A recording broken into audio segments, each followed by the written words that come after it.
Harris. He works out of Binghamton, right? You're in Binghamton? Yeah, you're muted, Christian. Sorry about that. Yep, out of my house right now in Binghamton. Okay, and he works for the Department of Labor, and I hope you guys find him as interesting as I do, because I just find it fascinating to know what kind of businesses, what's happening in the business world, what kinds of trends are going on. And so I'm going to turn it over to him so he can share with you what he's got. All right. Thank you, Aaron. As Aaron said, I do work for the New York State Department of Labor, more specifically the Division of Research and Statistics. We deal in labor market information. So I do cover the Southern Tier region, which includes Shenango and Delaware, not Otsego, but that's all right. We'll handle that because Shenango and Delaware and Otsego are so intermingled as far as population and commutation to work. I definitely have insights into that community as well.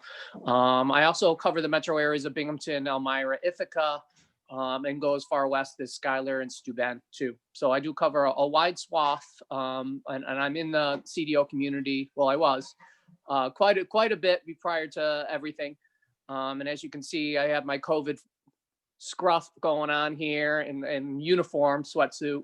I'm currently in the kids' toy room because they just came back from home. So hopefully we'll be able to present some information. We might have some interruptions, but just like you all know, we make do and we make it work. So let me try to share some information. Aaron sent out the two profiles that I had. It's jam-packed with data. So I'm not going to go through all of it. I just want to touch on some general trends in there and some information that may be useful to you as community members to take that information that you're giving to the students and show them that there are opportunities here locally for that information. So let me see if I can find the appropriate stuff to share with you. Can you hold on 1 second? Yeah, so I put the links into the actual chat. So if you guys can find it, if you can't, because I think sometimes if you log in after the chat has gone through, you may not find it. So do you guys see it there or not?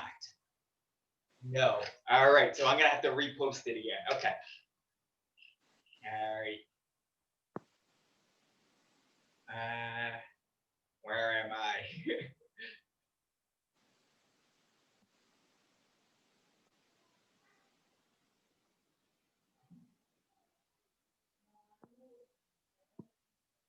Danielle, thanks for joining us. If you would you just put your name and email address in the chat bar so that I can follow up with you afterwards?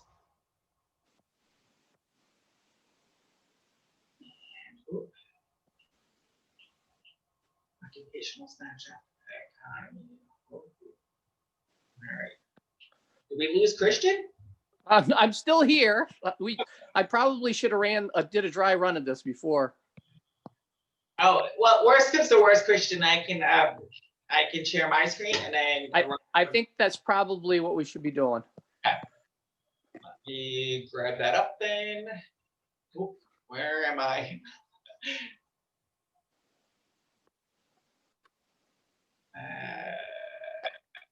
No, I don't want to share. Well, whatever. We're gonna get rid of that. I think I'm sharing my screen. So, hi, Laura. Hello. How are you? Good. How are you? Good. I'm wondering if you could put your name and email address in the chat bar. Sure. Okay. And so which one did you want to start with, Christian? Probably the overview one. The economic overview. Okay. Yes. All right. Can everybody see it? Yay. So lots of information out there. My division produces some. We work with the federal government and pulling in survey data and then analyzing that information as well. This particular report is produced by MC, which is Economic Modeling Specialists International. So they're a private organization that collects and arranges data. The reason I'm using this is because they really do present it in a very palatable way, one that it pretty much gets to the point and shows you a lot of good stuff. Plus, it's usually a click away as far as you just change your filter criteria. In this case, the CDO area is what I was looking for, and it populates the information for you instantly. So that's pretty nice.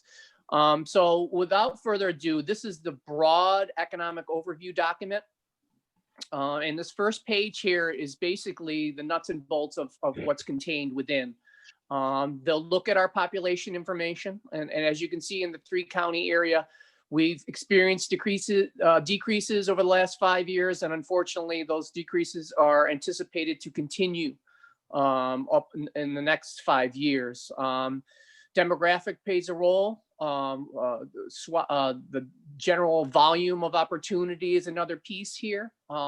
It doesn't mean that we will not have job opportunities. The turnover in the population, those baby boomers moving on to retirement or elsewhere, those opportunities are enormous and will create a tremendous pool for the younger set to jump in when they've got the skill sets that align best with those opportunities. So the opportunities are there even in the face of this population decline moving forward.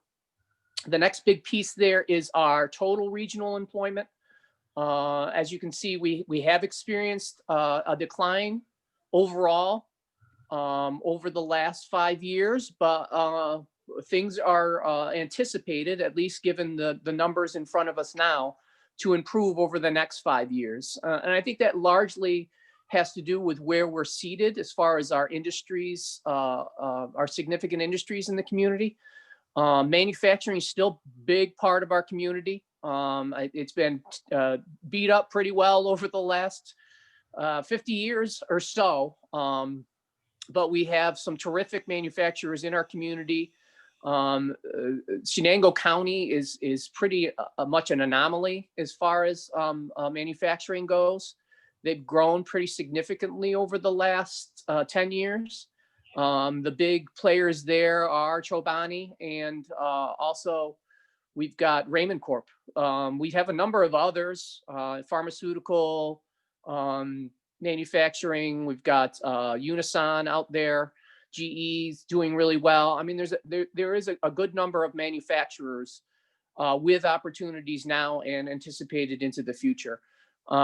So growth is anticipated not only in that sector, but healthcare, as well as educational services, even though that's tough to swallow right now, given what we're all experiencing. But in the long run, it's anticipated to be a good place for opportunities moving forward, even in the face of population decline. Again, we've got a good number of opportunities going to arise due to retirements and turnover. We also have there our average earnings numbers. MC produces a number that's a little bit higher than most other statistics as far as earnings go. So if you see that 57.6 and are like, well, that seems a little bit high, I agree with you. They usually will put in a benefit factor somehow into this earnings number, which boosts the number up a little bit higher. So I think I would put less value in the actual number, but maybe look at how it's couched as far as below the national comparable. And that's not too surprising, as metro areas will push up the national number. And the statewide number is going to be even bigger than that. So our average wage is lower on the whole. So I think that covers a lot of the takeaways right in that front line there. So we can scroll down, Aaron, and take a look. And please stop me at any moment if you're like, well, what exactly is this? And I'm noticing that. Just please stop me at any moment. So if you want to roll down to our labor force breakdown, I guess this is working residents, essentially. So in the 3-county area, 128,000 in the working age set. And you can see that a little more than half are actually in the labor force. And what we mean by that is our residents that are working or residents without a job and are actively seeking work. And that's a definite something that I definitely want to press out there. The unemployed count doesn't just purely count those on unemployment insurance.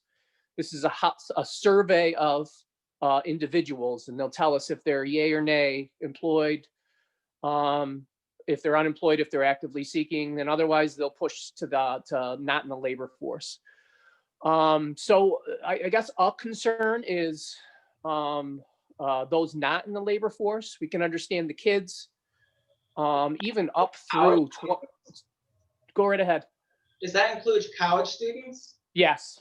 So yeah, they would be not in the labor force. So that would elevate that number, especially as many are being pushed by us to keep pursuing and get a higher education.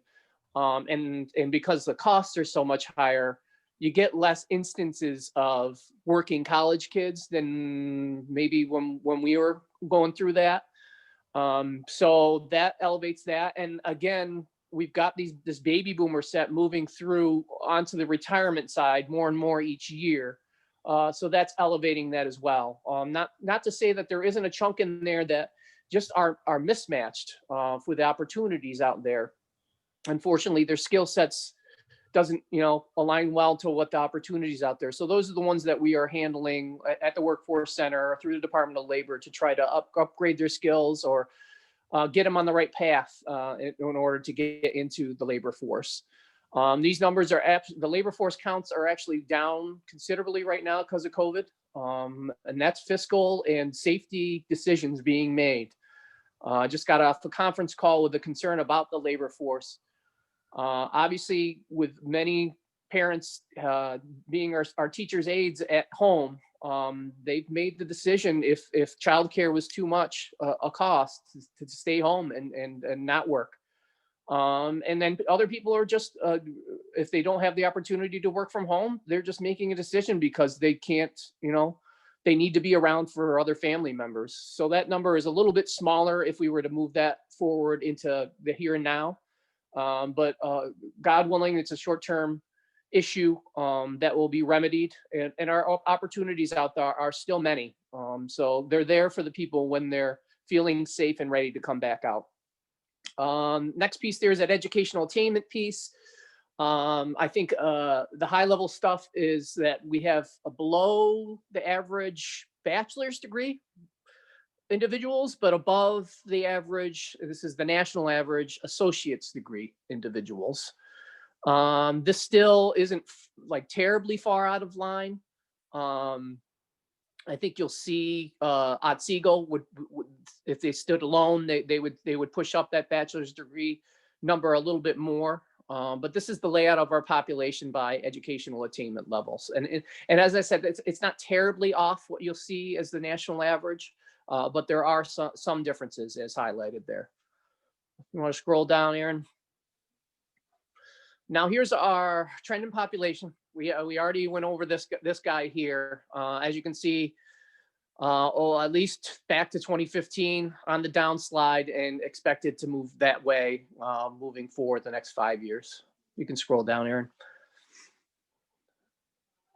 And there's that blip up. So there, I mean, there's a lot of positivity in this estimate moving forward here. And again, I think it just because we are so settled into growing industry categories, that there's an anticipation that those will pay off when things stabilize, hopefully into the next year or so. So we can scroll down from there. Yeah, and this is what we just touched on there, that labor force participation. It had been slowly declining. And from the national statistics, it was male participation that was declining more than female. And then COVID, as it does with everything else here, just turned things topsy-turvy. And you can see that considerable decline down from August into September and October. And that's COVID's impact in our labor force. And that's individuals making those decisions, very personal decisions, whether to participate or not in our labor force right now. Yep, you can scroll down. Now here's our unemployment rate. As you can see right through, actually longer term since the last Great Recession, 2008, we saw this unemployment rate peak in about 2010, and then the slow drift downwards since then into historic lows at the statewide level, very close to historic levels in our community as well. And then the spike after we all started mitigating for COVID. But we have seen some decline. Part of that decline is unfortunately the labor pool being smaller. Actually gains the statistic a little bit, so that you have to look at the underlying features of the unemployment rate, which again is those employed residents and those without a job actively seeking. And unfortunately, we've seen a shrinking of those again. That would push our unemployment rate down with a smaller pool and a smaller number of people without a job actively seeking. So we're down to that 5% rate, but I would rather, and I think we would all rather see a declining unemployment rate with a growing labor force. That would be a true virtuous cycle, one in which we know that we're growing and many people are being engaged in the labor force or engaged in work more specifically. All right, you can scroll down there.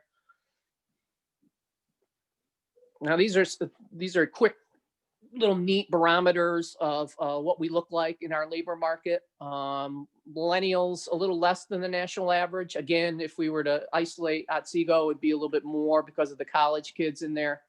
A good number or above average number of those moving towards retirement, at least by age. Maybe not, individuals may vary as far as their ability to retire, but by age sets, there's an above average number of those. One of our downfalls as a community is our diversity is quite low. And I guess we get a little bit more diversity coming from college kids moving into 2-year or 4-year schools in our area. That's an opportunity to try to engage them and, keep them local if we can. So I always kind of, when I talk to businesses, hey, take advantage of this set of eager people within our community and let them know the opportunities that exist locally. Try to mystify them and mesmerize them with the opportunity, the quality of life we do have around here. Below that, you see the veterans a little bit higher. These other two pieces of information I don't really use a whole lot, but looking at it as a community member, it is wonderful to see our violent crime and property crime is below the national average. Like I said, it's not really in my bailiwick or in my area of expertise, so I don't want to talk too much about that. You can scroll down here. Now here's a map of basically where the hot spots are as far as employers. Those blue areas are where people are going in to work.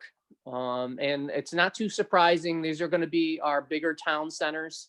Yep, Oneonta, Norwich, Greene, and the employers that are in these communities.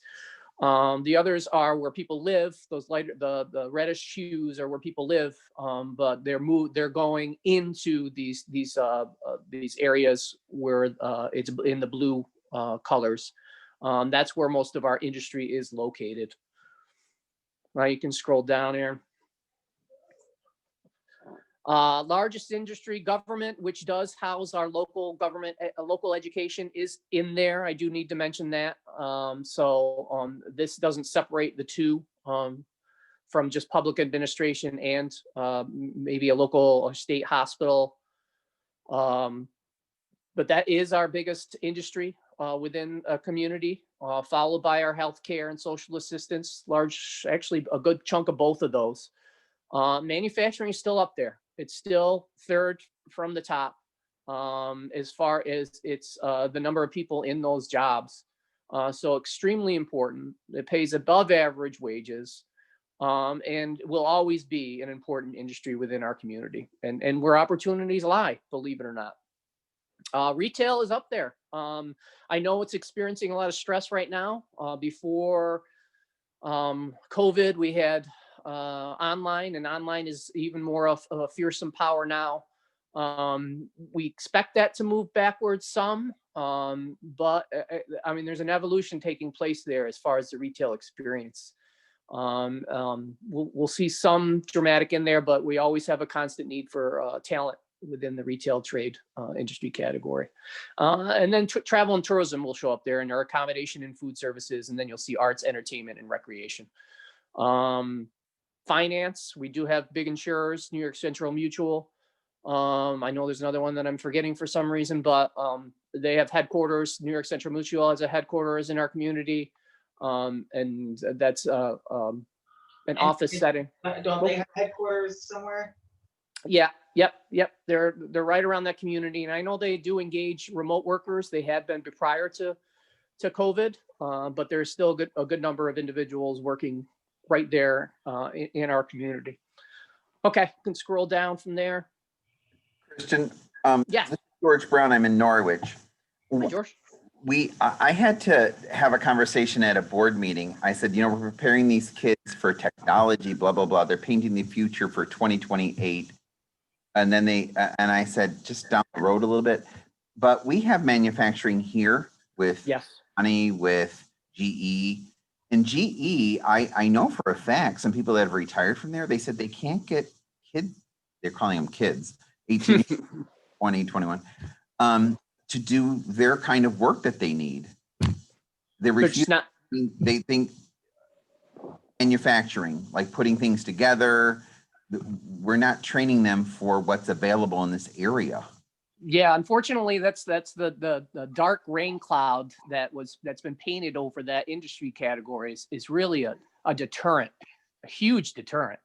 I like how a lot of manufacturers are trying to get into those schools and the classrooms. Obviously, right now it's going to be a virtual experience. I know Raymond's tries to connect as best they can with Green Central Schools and whoever is interested in knowing what the business does and trying to secure some sort of tie to local talent.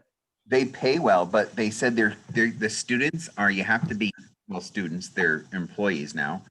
You have to be on them to get off their phones to do they have no work ethic. They don't know what their job is when they get there, if they get in. Yeah, we absolutely are having a clash of cultures when it comes to that. What's been known to be acceptable and what by both categories. So our baby boomers, those in between that can step into each cultural expectation or thought, and then the newer age one who needs to have technology woven into their experience. So it's something that's being navigated by all industry categories, not specific to manufacturing, but it can't be a this way or that way type thought process. It's got to be all right, this is important to me. I want to impress upon you the importance of it and that you will not succeed in this business if you don't pay attention to it. But I'm also going to try to understand what's important to this new age of worker and try to weave it in, or at least be receptive to any sort of changes in our work environment that can incorporate what's important to you. And I know it's hard work, and you can't sit down every individual worker and say, okay, what can we do for you? Because we're gonna change everything for you. But it's something that needs to be done, at least in my opinion.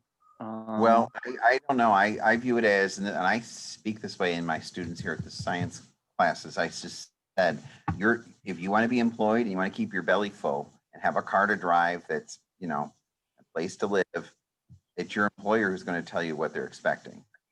And you need to abide by what they're asking, or else you're going to be unemployed. I think it's right. But it's true.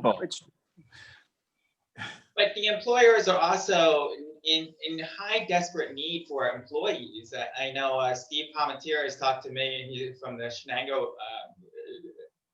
Chamber of Commerce, and he was saying that he really gets frustrated when teachers talk about how kids can't get jobs with computers and things like that. And he's going, look what they're doing at the Raymond Corporation with computers and how they are using virtual reality to train their employees. The world is shifting quite a bit.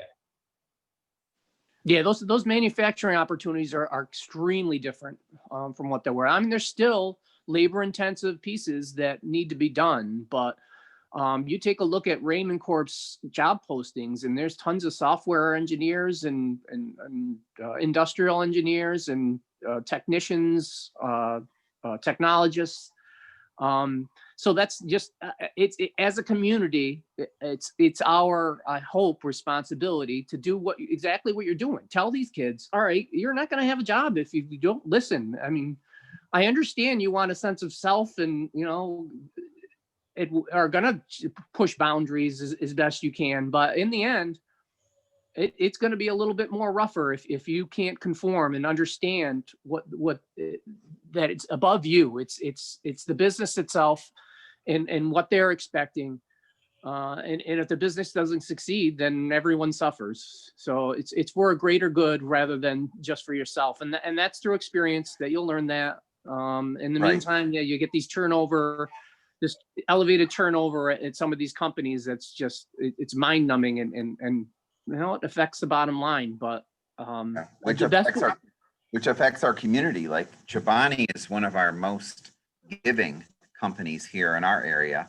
And if you don't have people who know how to work the lines and physically do manual things, we're in trouble. Yes, absolutely. And that's the thing. You have two in Chenango, Norwich, or Green and Norwich. There, it's two terrific companies that are in this community and give, and that's unique.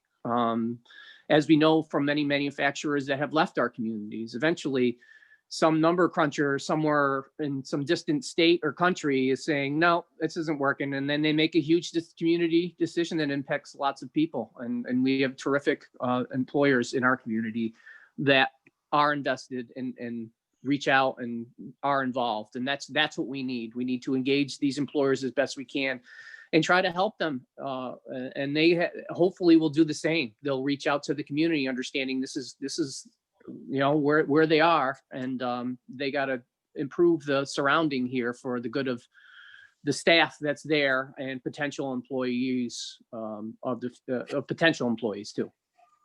All right, so okay, I think we talked about, this is essentially showing that we have a higher concentration of manufacturing compared to the nation, and as well as those top four. So this is our concentration of jobs in our community relative to the composition of the nation. So it's kind of an obscure thing, but it still tells us, again, manufacturing extremely important to our community. Government, which does house our local education, important for this community. We talked about leisure and tourism, leisure and hospitality, and arts, entertainment, recreation, and then our healthcare piece is in there towards the top as well. All right, Aaron. LQ mean? What's that? What does LQ mean? Location quotient. So that's just a percent of manufacturing to the whole relative to what the U.S. concentration of that industry category is. Like I said, it's obscure for those who don't really use it. Honestly, I barely use it too when I'm supposed to be an economist. So yeah, we won't dwell on that one very much. Just forecasting, since everything's gone on with COVID, and then we realized that we don't have the control of even our own medications. We're going to China to get our medicines. And I just said at a school board meeting, I said, I think America's going to wake up and realize maybe we need to have manufacturing instead of just putting these thoughts in kids' head, go to college, do technology, and you're going to be fine.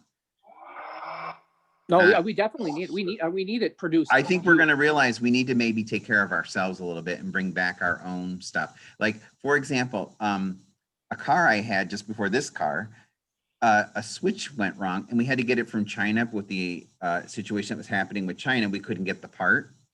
They can just shut my car off apparently too. The police they can through OnStar. And I'm just saying, how many switches can they switch off? The Chinese government, I'm thinking, or other governments that we're getting supplies and parts from our own electrical stuff. we were having trouble here with power going off in Norwich, and they had to get the switch imported to us. You know, I'm thinking like, are we going to be in trouble? I mean, other countries perhaps manufacture everything that we seem to need. Much wiser for the wear. Actually, still a huge part of our economy. And that's one of the things that DCMO BOCES is spending a lot of time trying to get teachers to understand just how big manufacturing is within our region. And the story that I've understood is that the manufacturing leaders have talked to Perry Dewey, the superintendent of DCMO, and said, you know, we are concerned that we are not going to have a labor force going into the future. So please start working on getting kids interested in our businesses.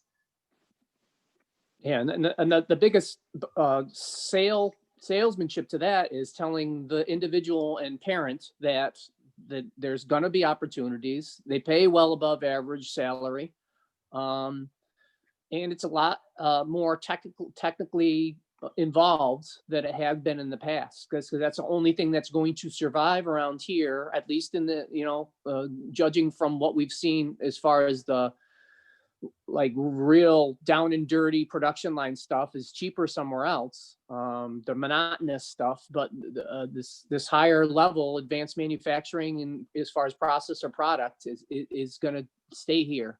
And I totally agree that we are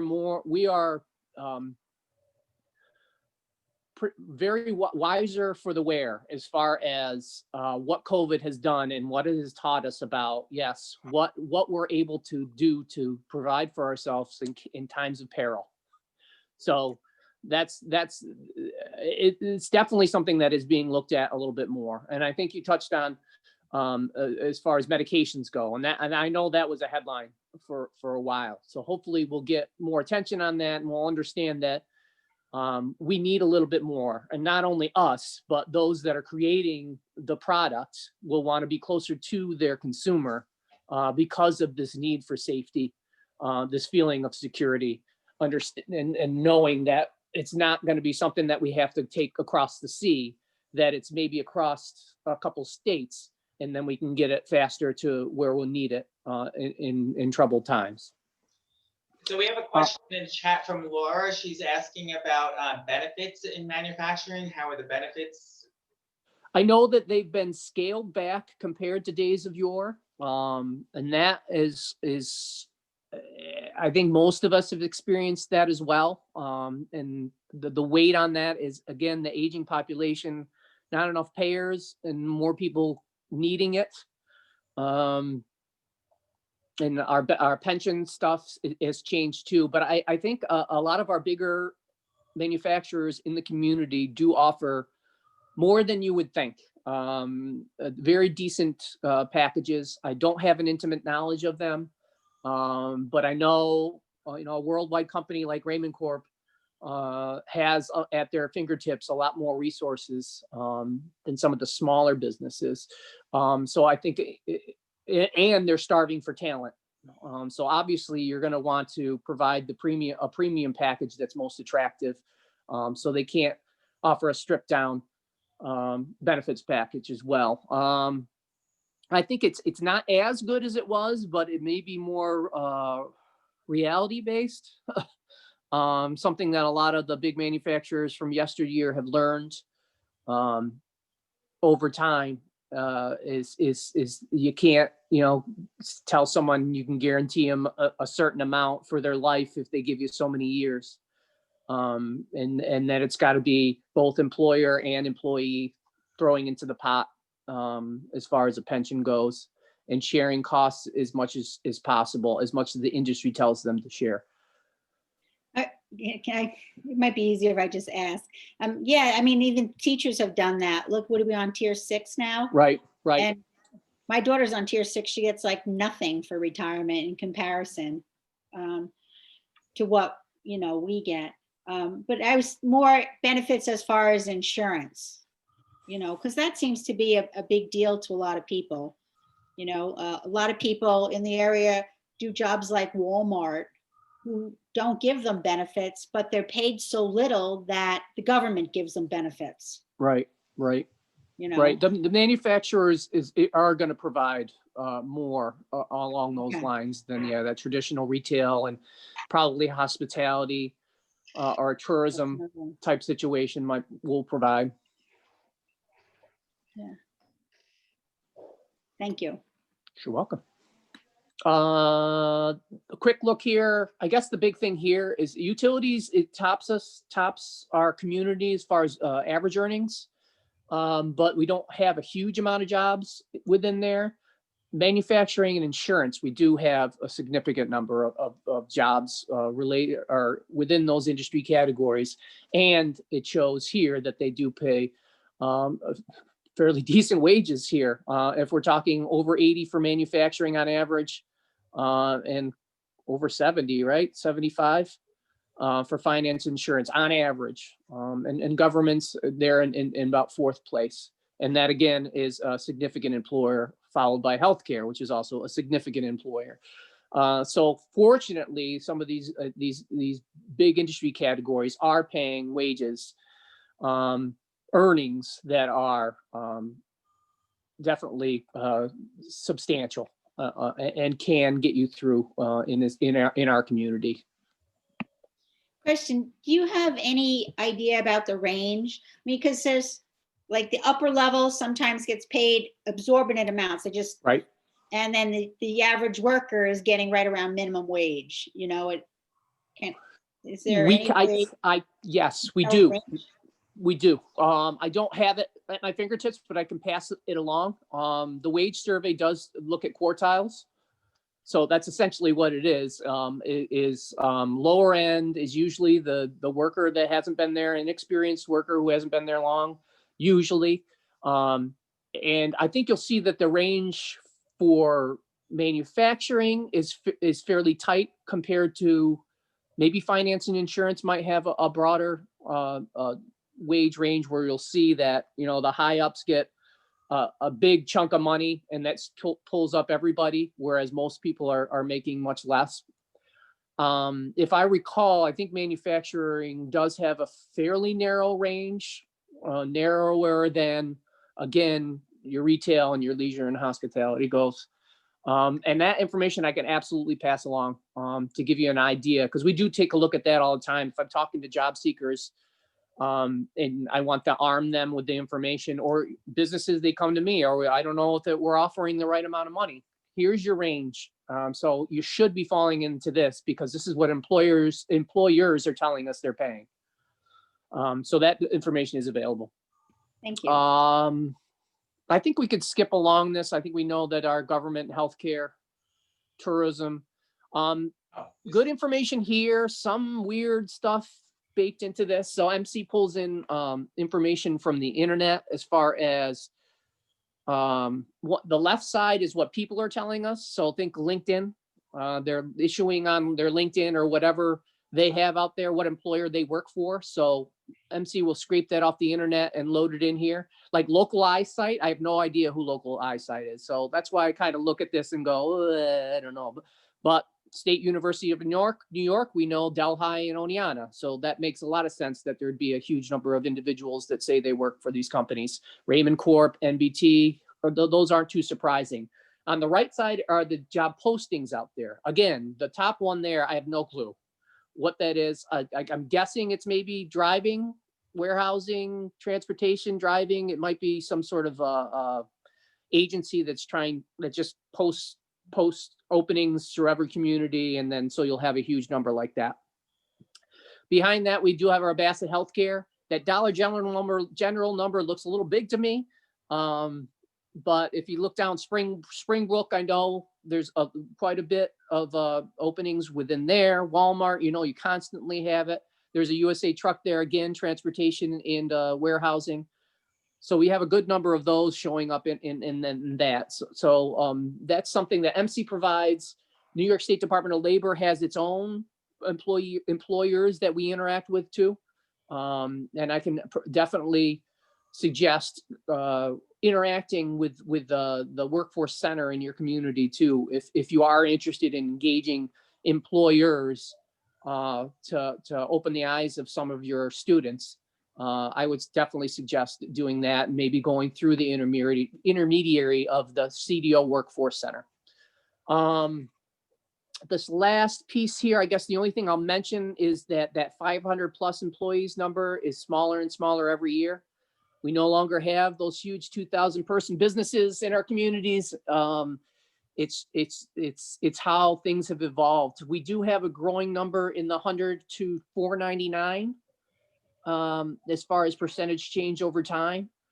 But the largest number of businesses are small businesses. And you can see that right there. Over 50%, over 60% are between 1 and 9 employees within the business.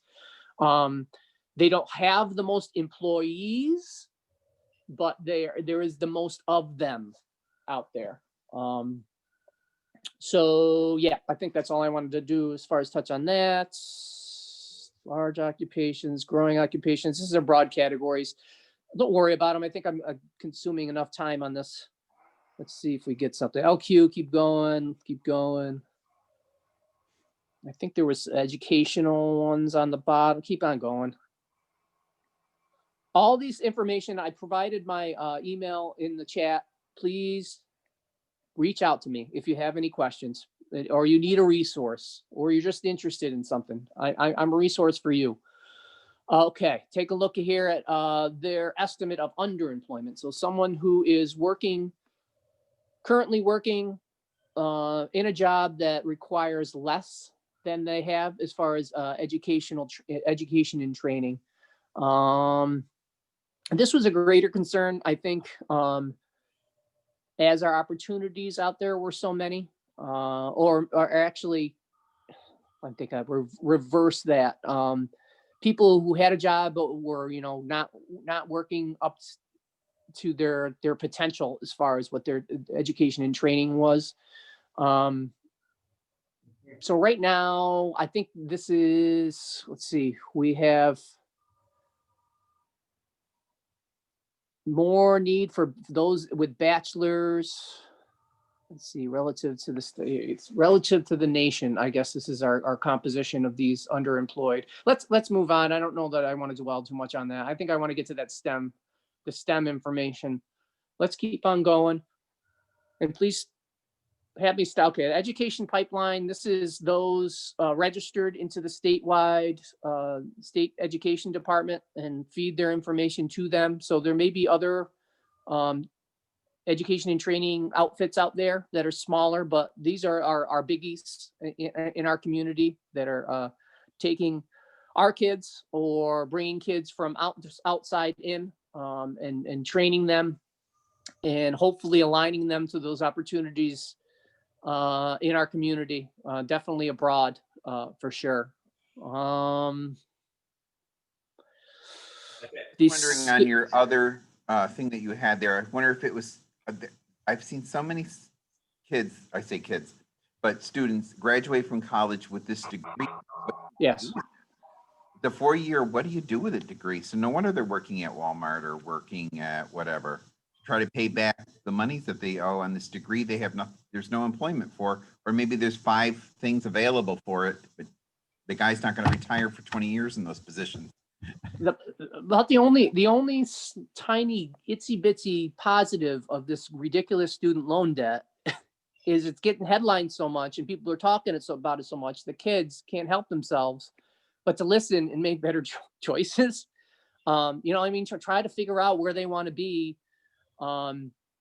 Maybe not at a high school level. It's usually the not the overachievers, but those that have a more mature view of the world that, already have selected out where they would like to live and what their job would be because they see that their aptitude kind of leading them that way. And then they've investigated what college would get them to where they want to be. I think those decisions are being made a little bit more by those who have less than that mature view, just because of the headline grabbing stuff. But yeah, much work in that area as well, aside from understanding work ethic at the earliest age possible, and its importance and how the world of work works, how the world of work functions, when you get there, and that it's a lot more different than your school experience. So I guess Or- that's all. Go ahead. Or we have so many children, at least in our area, parents aren't working, haven't worked in a long time and know how to work the system. So they have That's a concern. kids who want to break the cycle have no idea how to break it. Right. They're normal. Right. And it takes the community to try to advise as best you can to guide them towards the resources and information. And in the end, that's all we can do. I have helped kids be first time in the middle school, but first time college going kids, helping them write their papers to get in, you know, because Yes. they want to break the cycle. They truly do. And they're worth investing my time in to show them that they Absolutely. are smart kids, just that they don't have anyone to do that paperwork part for them that's new to them, and the parents are overwhelmed with it. So they said, just don't go. Yeah, that drive, Cycle again. if we can, spark that drive, man, I mean, they're going to be more successful than those who have resources. If they're given the chance and can, get into where they can excel. I think it's well worth it. I definitely agree with you. That's definitely well worth the effort to see someone who's like, this is my life, what it looks like my life is going towards. And I think I can do better. I can move higher than this, I think, and I want to do it. And so, yeah, we got to feed that. Definitely feed that. This next document here is STEM specific. So science, technology, engineering, and math. This is the community that I focused on, is that Shenango, Delaware, Otsego area there. Aaron, you want to scroll down? Let's take a look at what information. So for the STEM specific jobs, we see our supply of jobs is less relative to the US, but still a good number of opportunities out there. Compensation, taking a look at it flatly, that's a pretty good number. And it's above that 57,000 we saw for their estimate as far as earnings go in the community. So it's above average. It's not at the USA average, but you'll see that that's pulled big time by Silicon Valley, Texas now, and some of these other hubs of technology. New York City is growing ever further. So those wages are obscenely higher because those communities are a little bit more cost of living wise. So I'm just looking at the bottom line that number is above the average. And you can see our demand for these types of people is on par with the US. So we're matching as far as job openings go, the number of those out there in these STEM disciplines. You can see our general supply is smaller. I think they normalize basically the national average there. There hasn't been a huge amount of growth on the top side, but growth is expected into the future. So these things will not disappear. The opportunity is going to be there. In some of these, we do have baby boomers working, and so the opportunities are going to be there to replace the current workforce. Let's see here, and you can see where they lie, these STEM jobs. There's our manufacturing right at the top side there, followed by education and hospitals. That's at the state government side, so that probably house your SUNY Oneonta within there, and I know we have state hospital within the community as well. Again, there's another manufacturer, navigational measurement, electromedical and control instrument manufacturing. Sounds like Unison to me. And manufacturing. So that's where these are housed in our community. STEM jobs are in manufacturing, hospitals, and then higher education.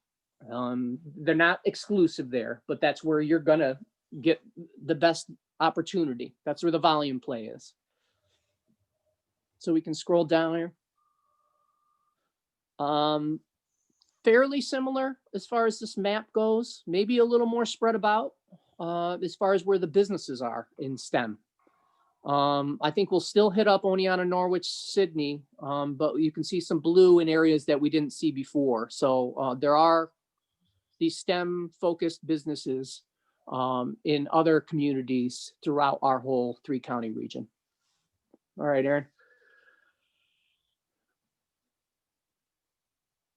As you can see, elevated retirement. So as I mentioned before, even though they're high tech and you think they're going to be new and have a younger workforce, we've got people that have been doing these and, you know, evolving with the technology and are getting close, at least by age, to retirement. So we're going to have a good bit of opportunities in STEM type jobs within our community coming soon.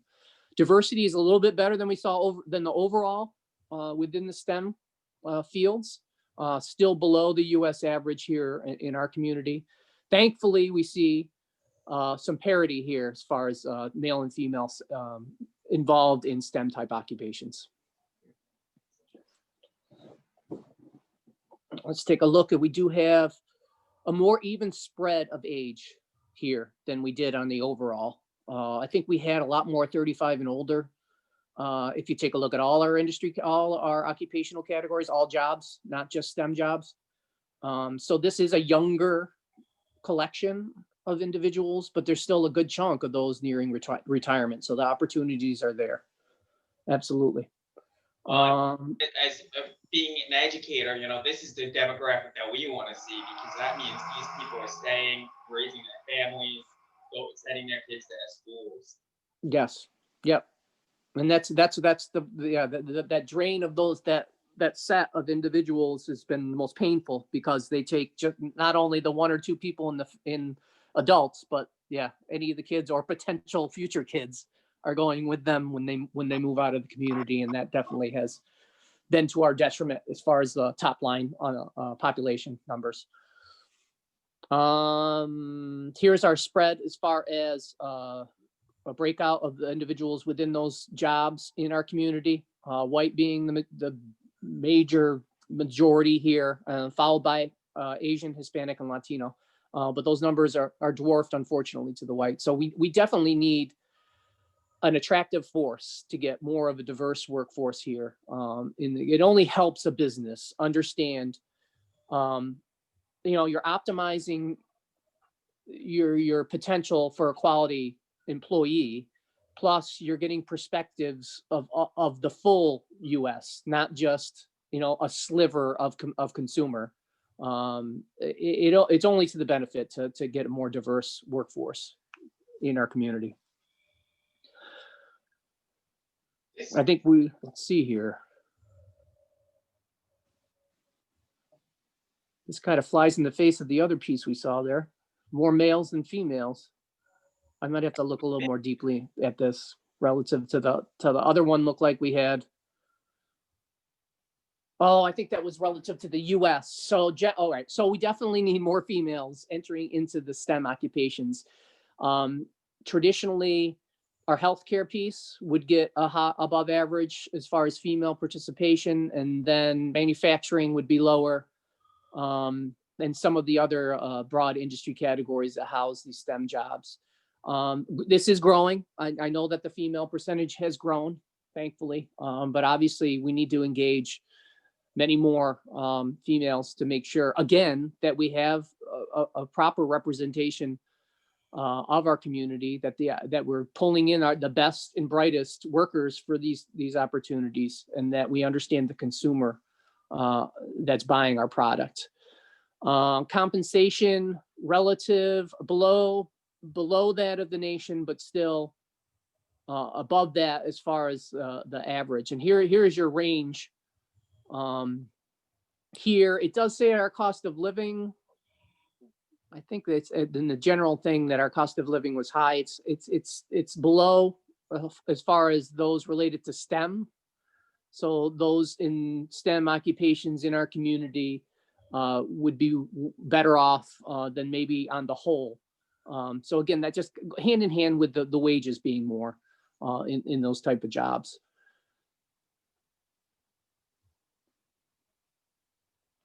And now the MC is telling us that we've got 846 employers in our community competing for this broad swath of STEM focused type jobs.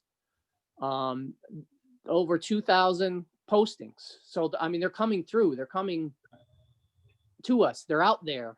We just need to, show our kids that they are there first, that they exist, and that they're constant. It's a constant need out there. So the opportunity's there, the pay is good. Let's move towards it. Let's find the opportunity. Let's chase that opportunity.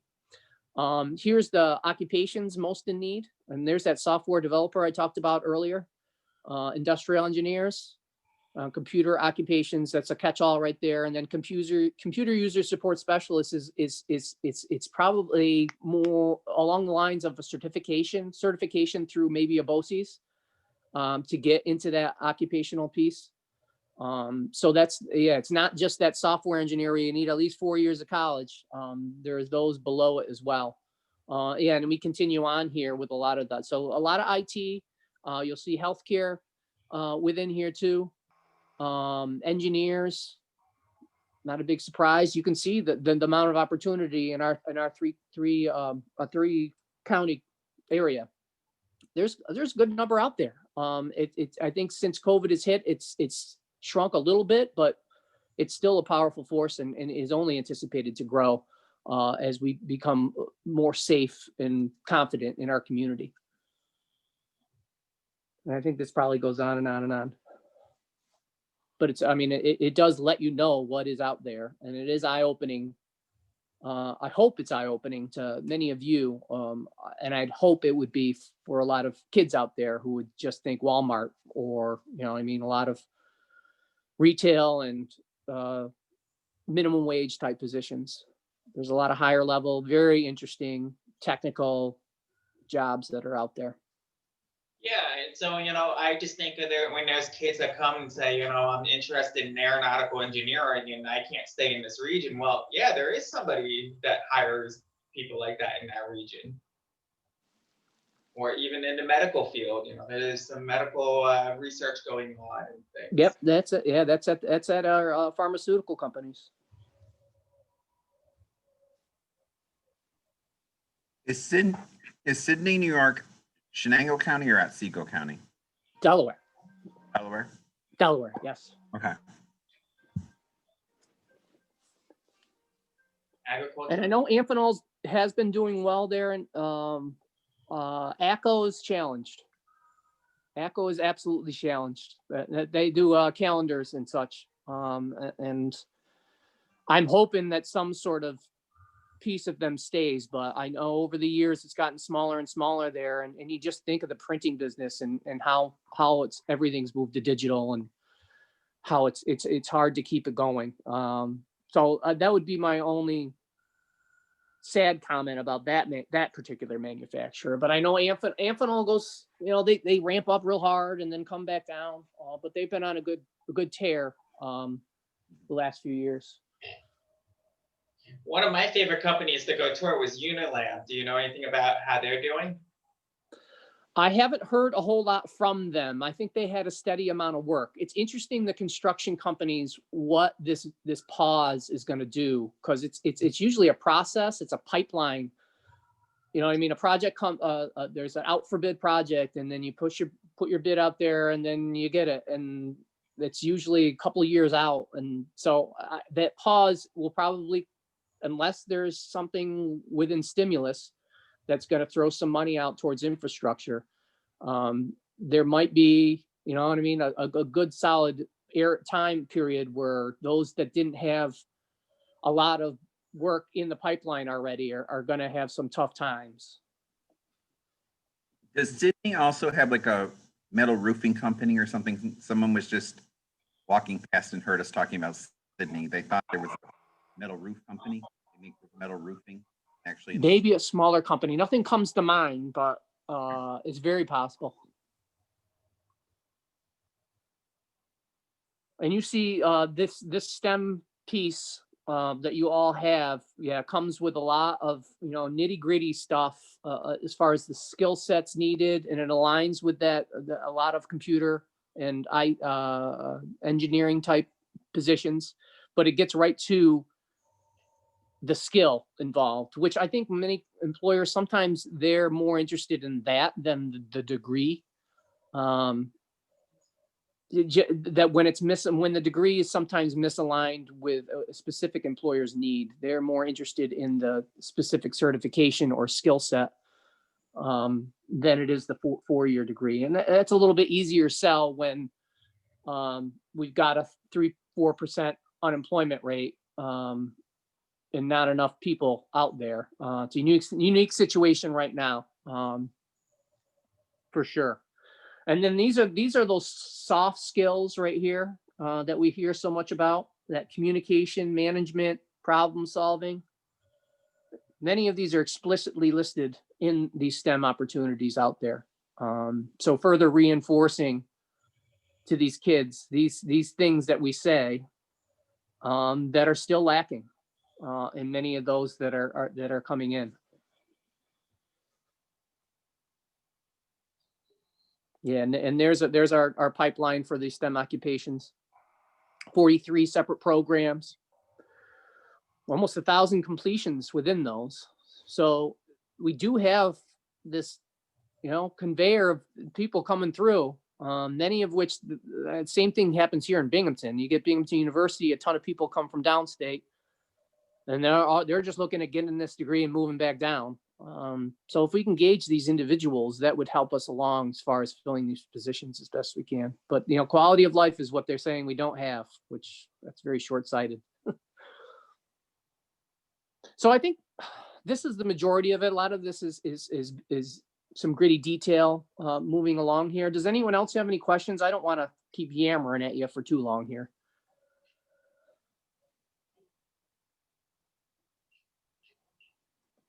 I hope some piece of this is helpful in either reinforcing what you thought you knew, or maybe introducing some new facts that you didn't know. That would be more powerful.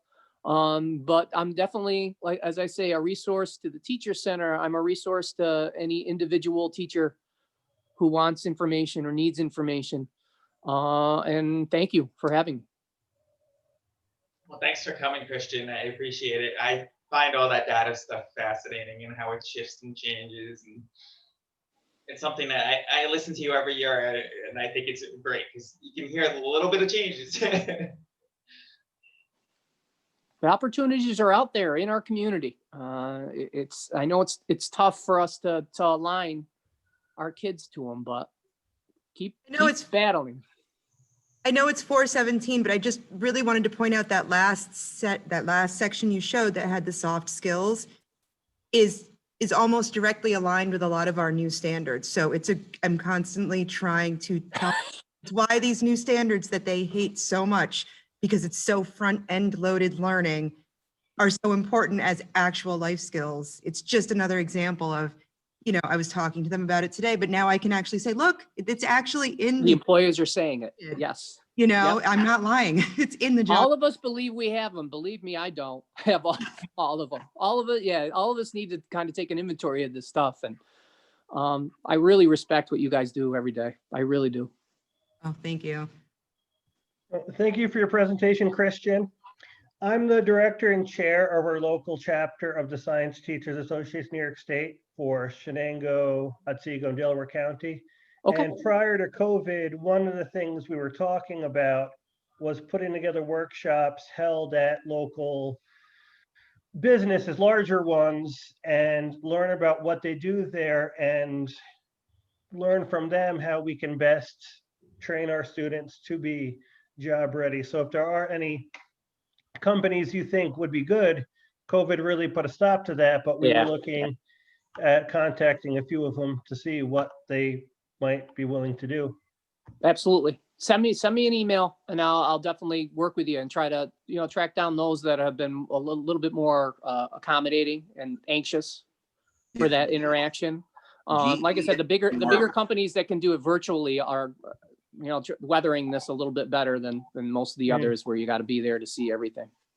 Neil, this is George. GE in Norwich would probably love to talk with you. They're begging for quality people to come and work for them. I believe the CEO was on the school board for a while, so he's often talked about how he really likes schools, wants to do more with schools. Especially after this sitting in front of computers, we really want to get workshops and meetings where we can network and we can actually go places and see things. And COVID really made us realize what we were missing out on when we did not do that kind of stuff. Well, I have always pushed for the old program we used to run called Occupational Trends. Christian was involved in that back then. We used to go and actually tour businesses, tour factories. It was the greatest experience. And I could walk in, Heather, and say, oh, you know, that company over there, they were telling me that they need people to measure to 1/8 of an inch. So, you know, when you walk into that company right there, I can tell you and pull up the CEO for you. And that was really meaningful to those kids. I would love to start that up again. Maybe we should have a conversation. I tried doing that. It was the first thing I did as the director, and I only had a few people sign up for the program, and I just couldn't run it. But if people are interested, I would definitely like to do it again. That would be over the summer. Well, I thank everyone for coming. Thank you so much. I will send out the slides that Christian shared with us. And oh, before you guys go, let's see if I can find it again. I wanted to plug again the STEM program for our students. See if I can find it there. This is for over the summer. This is through the CDO STEM organization that Christian and I are on, and it's for students 7th through 12th grade. And if I can remember, I will send that out to you as well. Lots of stuff been coming out lately. Thank you, everyone.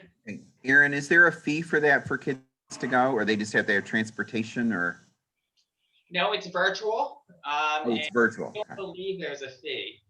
Looking Well, I at mean, the web, there will is you- a fee because they are sending supplies, and Oh. it's a sliding scale. I think if you can, it's $100, but if you can't afford it, I think there are ways to help cover that.